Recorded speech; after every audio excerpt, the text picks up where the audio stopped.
Welcome friends. Mahanadi அடுத்த வர எபிசோடில் வரக்கூடிய இன்ட்ரெஸ்டிங்கான சீன்ஸ் பற்றி பார்க்கலாம். விஜய் காவேரிக்கு ஃபோன் பண்ணிகிட்டே இருக்கிறாரு. ஆனால் காவேரி ஃபோனே எடுக்க மாட்டேன்றாங்க. குமரனுக்கு கால் பண்ணி நீங்கள் வீட்டில் இருந்தீங்கன்னா நீங்கள் காவேரிட்ட கொஞ்சம் ஃபோனை கொடுங்க அப்படின்னு கேட்குறாரு. அவள் நேரம் கொடைக்கானல் கிளம்பி போயிருப்பாளே உங்கள்கிட்ட சொல்லலையா அப்படின்னு கேட்குறாரு குமரன். அதை கேட்ட விஜய் காவேரி கொடைக்கானல் கிளம்பி போயிட்டாளா அப்படின்னு அதிர்ச்சி ஆகிடுறாரு. உடனே காவேரியை பார்த்தே ஆகணும் அப்படின்னு வேகமாக கிளம்பி போகிறாரு. இன்னிலாவுமே இந்த டைமில் எங்கே போகிறீங்க விஜய் அப்படின்னு கேட்குறாங்க.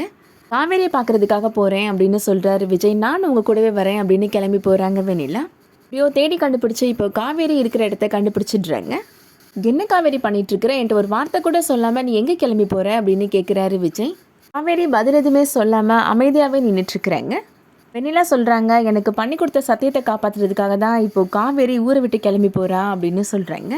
வீட்டில் நான் உண்மையை சொன்னேன்னா உன்னை எனக்கு விட்டு கொடுக்குறேன்னு காவேரி சொல்லியிருந்தா அப்படின்னு சொல்கிறாங்க வெண்ணிலா. அதை கேட்ட விஜய் உனக்கு என்ன பைத்தியம் பிடிச்சிருக்கா காவேரி அப்படின்னு திட்டுறாரு. இனிமேல் உங்கள் வாழ்க்கையில் நான் இல்லை விஜய் அப்படின்னு சொல்கிறாங்க காவேரி.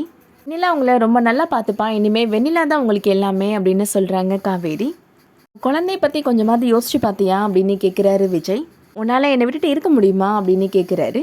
சத்தியமாக நீ இல்லாமல் எனக்கு வாழ்க்கையே இல்லை காவேரி அப்படின்னு சொல்கிறாரு விஜய். என்னை மன்னிச்சிருங்க விஜய், நான் பாப்பா மேலே சத்தியம் பண்ணி கொடுத்துட்டேன், இனிமேல் என்னால் உங்கள் கூட வாழ முடியாது அப்படின்னு சொல்லிடுறாங்க காவேரி. வெண்ணிலா காவேரிகிட்ட கேட்குறாங்க உனக்கு என்னை பார்த்தா அவ்வளோ செல்ஃபிஷாக தெரியுதா காவேரி அப்படின்னு கேட்குறாங்க.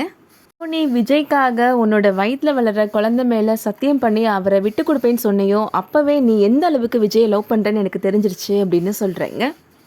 என்னை விட 1000 மடங்கு நீ விஜயை நேசிக்கிற காவேரி அப்படின்னு சொல்கிறாங்க. உங்கள் குழந்தைக்கு அம்மா அப்பா 2 பேரோட பாசமும் கிடைக்கணும் அப்படின்னு சொல்கிறாங்க வெண்ணிலா.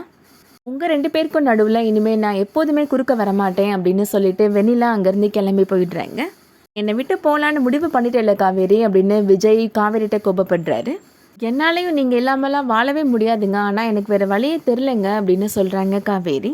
வழியாக இப்போது வெண்ணிலா விஜய் காவேரியை லைஃப்பை விட்டு விலகி போயிட்டாங்க. நான் காவேரியை எப்படியாவது பழி வாங்கணும் அப்படின்னு ஜெயிலிருந்து வந்த பசுபதி கண்டிப்பாக ஏதாவது பண்ண போகிறாரு. அவரோட சதி திட்டத்தை எப்படி காவேரி முறியடிக்க போகிறாங்கன்றதை வெயிட் பண்ணி பார்க்கலாம். இந்த வீடியோ உங்களுக்கு பிடிச்சிருந்துச்சுன்னா லைக் பண்ணிக்கோங்க. சீரியல் அப்டேட்ஸ்க்கு நம்ம சேனலை மறக்காமல் சப்ஸ்கிரைப் பண்ணிக்கோங்க. தேங்க்ஸ் ஃபார் வாட்சிங்.